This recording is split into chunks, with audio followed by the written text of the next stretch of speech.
विचारधारा एकच आहे हे समजायला तुम्हाला इतका वेळ का लागला ते लोकसभेच्या तोंडावर? त्याच विचारधारे वे ना आम्ही काल पण त्या विचारधारे होतो, आज पण आहे, उद्या पण आहे. आम्ही न विचारधारा सोडली.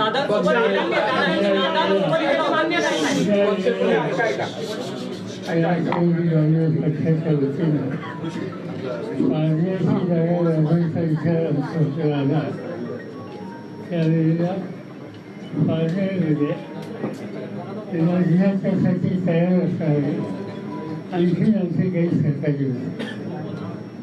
पण मतदारसंघाची माहिती घेतल्याच्या नंतर आम्ही या निष्कर्षाशी आलो की या निवडणुकीला लोकांच्या समोर निलेश लंके यांचीच उमेदवारी द्यावी आणि हा निर्णय आम्ही सगळ्यांनी उचलून केला.